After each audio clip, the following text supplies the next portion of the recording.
भगवान बुद्ध, शिवाजी महाराज, फूले साहू अम्बेडकर की धरती को नमन। ईवीएम हटाओ, बैलेट पेपर वापस लाओ, देश बचाओ, भारत बचाओ आंदोलन के सभी मंच पे बैठे हुए प्रहरी और साथियों सभी को क्रांतिकारी जय भीम, विनम्र नमो बुधाय। साथियों, वो कौन लोग हैं जो देश के लिए खतरा बन गए हैं?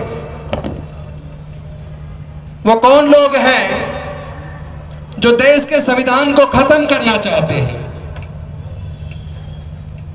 वो कौन लोग हैं जो पूरे देश में जाति और धर्म के नाम पर नफरत फैला रहे हैं? वो कौन लोग हैं जो भारत को फिर से गुलाम बनाने की साजिश रच रहे हैं? वो कौन लोग हैं जो भारत को फिर से तोड़ना चाहते हैं? ये वही लोग हैं, ये वही लोग हैं जो ईवीएम से वोटों की चोरी करके, वोटों की चोरी करने वाले अधिकारियों को डीएम बनाते हैं और बैलेट पेपर वापस लाने वाले लोगों को बुलेट दिखाते हैं, धर्म के नाम पर नफरत फैलाते हैं और आज जो देश की सत्ता पर काबिज हो गए हैं। मुझे लगता है कि आजादी के फिर से आजादी का एक आंदोलन हमें लड़ना पड़ेगा। बेशक से भारत की आजादी के लिए दो आजादी के आंदोलन लड़े गए। एक आजादी का आंदोलन अंग्रेजों की गुलामी से, 200 साल की गुलामी से आजादी का आंदोलन था, जिसको लड़ने वाले अंतरराष्ट्रीय ख्याति प्राप्त कम से कम 100 नेता रहे होंगे। उनके पीछे लाखों स्वतंत्रता सेनानियों ने अपनी जान की कुर्बानी दी। उस आजादी के आंदोलन में औजारों हथियारों का इस्तेमाल भी हुआ और लाखों की जान की कुर्बानी देने के बाद इस तरह का भारत बनेगा, हमारे देश के स्वतंत्रता सेनानियों ने कभी ऐसा नहीं सोचा था। लेकिन उसी के साथ साथ इस 200 साल की अंग्रेजों की गुलामी से आजादी के आंदोलन के साथ साथ एक और आजादी का आंदोलन चल रहा था, जो लगभग 2,500-3 हजार साल की देश के दलितों, पिछड़ों, आदिवासियों और महिलाओं की गुलामी से आजादी का आंदोलन अकेले डॉक्टर बाबा साहेब अम्बेडकर जी ने लड़ा, बिना खून बहाए, बिना औजार हथियार उठाए, अपनी विद्वता से, अपनी काबिलियत से, अपनी कलम से हमारी हजारों साल की गुलामी को तोड़ दिया। लेकिन आज जिस आजादी के लिए डॉक्टर बाबा साहेब अम्बेडकर जी ने अपने 5 में से 4 बच्चों को गंवा दिया, अपनी जवान पत्नी माता रमाबाई को कुर्बान कर दिया, अपना पूरा जीवन लगाकर हमें न केवल आजाद करा बल्कि हमारे आगे बढ़ने के रास्ते बनाए। दुख की बात यह है कि वो आजादी फिर से खत्म होने के कगार पर है, क्योंकि इन लोगों ने शिक्षा महंगी करके एक तरफ शिक्षा छीन ली और दूसरी तरफ सरकारी संस्थानों को बेचकर इन लोगों ने हमारे रिजर्वेशन को लगभग खत्म कर दिया और इसके बाद भी इनका पेट नहीं भरा। अब ईवीएम के माध्यम से ये लोग चुनाव जीत रहे हैं। ऐसी कौन सी ताकत इनके पास है कि देश के प्रधानमंत्री जी कहते हैं कि इस बार बीजेपी को 370 सीटें मिलेंगी, एनडीए को 400 सीटें मिलेंगी। पिछले बार बोला था 300 पार, तो 300 पार आ गई। इस बार बोल रहे हैं 400 पार, तो 400 पार भी आ जाएंगी, क्योंकि ये चुनाव जनता की वोट से नहीं, ईवीएम से जीतते हैं। ये मशीन से चुनाव जीतते हैं। क्योंकि इन्होंने एक भी अपना ऐसा कार्य नहीं किया जिसके लिए जनता इन्हें वोट देकर जिताए। इन्होंने अपना एक भी वादा जो 2014 में किया था, एक सिंगल वादा भी मोदी जी पूरा नहीं कर पाए। इन्होंने कहा था हम काला धन वापस लाएंगे, सबके अकाउंट में 15-15 लाख रुपए आएंगे। काला धन वापस नहीं आया, लेकिन लगभग दुगना हो गया। इन्होंने कहा था हर साल 2 करोड़ लोगों को रोजगार देंगे, रोजगार तो नहीं दे पाए। लेकिन नोटबंदी लगाकर जिनकी फैक्ट्रियां चल रही थी, कारखाने चल रहे थे, वो बर्बाद हो गए। नौकरियां देने की बजाय इन्होंने नौकरियां छीन ली। इन्होंने कहा था महंगाई कम करेंगे, पेट्रोल 35 रुपए लीटर करेंगे। ना तो ये महंगाई कम कर पाए और पेट्रोल को 3 गुना महंगा कर दिया। इन्होंने कहा था 100 स्मार्ट सिटी बनाएंगे, नहीं बना पाए। इन्होंने कहा था बहुत्व महिलाओं पे वार, अब के बार मोदी सरकार महिलाओं को सुरक्षा देंगे, लेकिन महिलाओं पर अत्याचार बढ़ गए। कोई एक वायदा तो बताए जो मोदी जी ने पूरा किया हो। अपने एजेंडे पे काम करते हैं। देश में इन्होंने नफरत बढ़ा दी, इतनी नफरत बढ़ा दी, इतनी नफरत बढ़ा दी कि वो नफरत बढ़ते बढ़ते बढ़ते बढ़ते पुलिस के अधिकारियों में, सेना के अधिकारियों में, सारे ब्यूरोक्रेसी में इतनी नफरत बढ़ा दी कि देश को चलाना मुश्किल हो गया। देश टूटने के कगार पर आ गया। रेलवे का एक पुलिस का कर्मचारी, एक हेड कांस्टेबल, वो खुद इतना ज्यादा पॉल्यूटेड हो गया मोदी जी के भाषण सुन सुनकर कि उसने अपने ऊपर के अधिकारी जो एसटी समाज से थे, उस पुलिस के अधिकारी को, रेलवे पुलिस के अधिकारी को भी गोली से मार दिया। और 3 मुसलमान समाज के लोगों को भी उन्होंने खुलेआम गोली से मार दिया चलती ट्रेन में।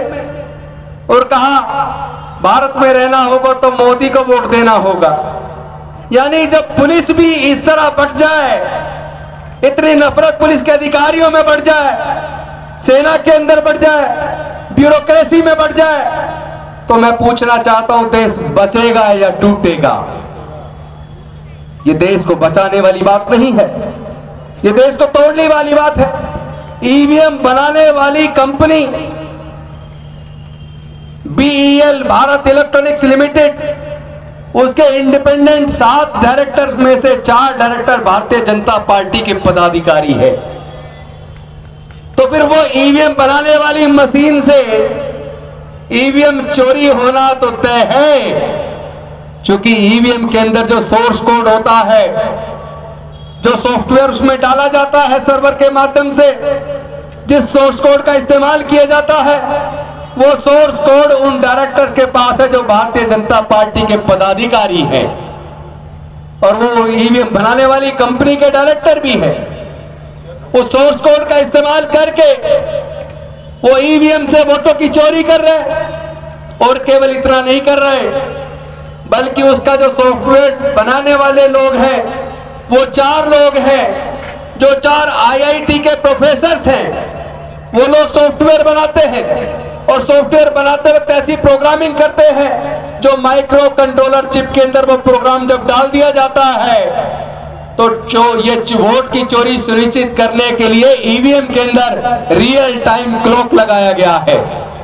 ये रियल टाइम क्लॉक क्या है, ये वैसे तो लोग नहीं समझेंगे, मैं साधारण भाषा में समझाता हूं।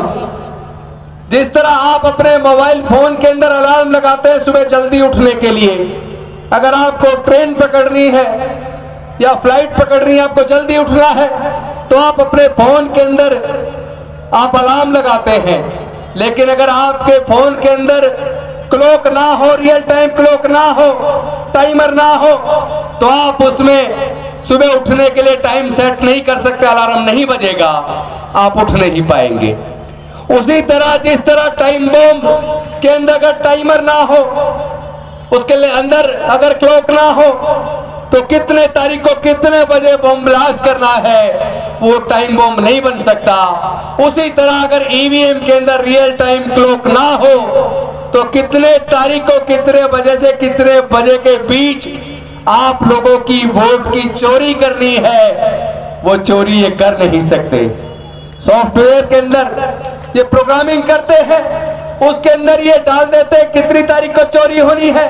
फॉर एग्जाम्पल 10 मार्च को चुनाव होना है, तो ये उस प्रोग्रामिंग के अंदर ये जो प्रोग्रामिंग करते हैं सॉफ्टवेयर में बनाते वक्त उसमें प्रोग्रामिंग कर देते हैं 10 मार्च को, मान लो उसने डाल दिया सुबह 10 बजे से शाम को 6 बजे के बीच जितनी भी वोटें पड़ेंगी उसमें से आधी वोटें बीजेपी को चली जाएंगी। तो वो जो टाइमर लगा है ईवीएम के अंदर उसकी मदद से चुनाव की तारीख के दिन वो आपकी आधी वोट चोरी करके मोदी जी को जिता देंगे। उसी की वजह से मोदी जी के अंदर इतना कॉन्फिडेंस है कि वो कह रहे 370 बीजेपी को मिलेगा और 400 एनडीए को मिलेगा।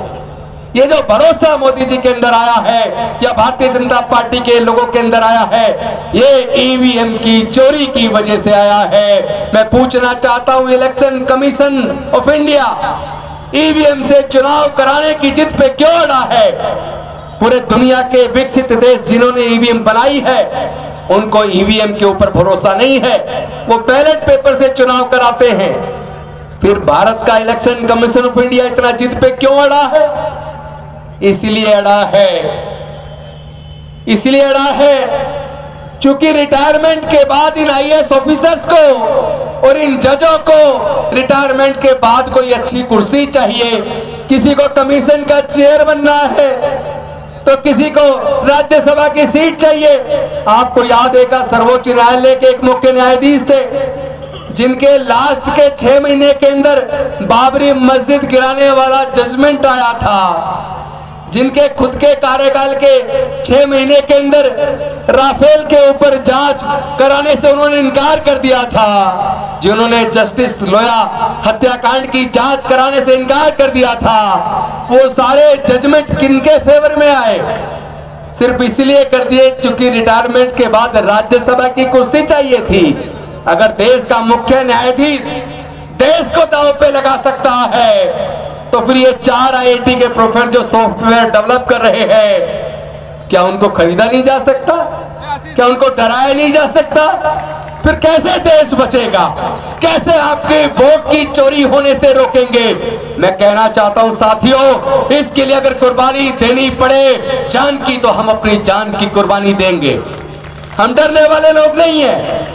हम लोगों ने, आप जानते हैं 2013 से भी पहले से बामन मेश्राम लगातार पूरे देश के कोने में जा जाकर ईवीएम की चोरी के बारे में लोगों को भी जागरूक कर रहे हैं और सुप्रीम कोर्ट के अंदर लड़कर सुप्रीम कोर्ट के जजों को भी हिलाने का काम कर रहे हैं। उधर दिल्ली के अंदर मेरे पुराने साथी 35 साल पुराने साथी, हम लोग दोनों समता सनी दल की शाखा लगाया करते थे सुबह 4 बजे, भानु प्रताप सिंह और मैं, डीसी कपिल, हम लोग ईवीएम हटाओ संयुक्त मोर्चे के माध्यम से पूरे दिल्ली के अंदर हमने आंदोलन को पूरे देश के कोने कोने तक पहुंचा दिया है। लेकिन इस आंदोलन के बीच हमें जान से मारने की धमकी दी जा रही है।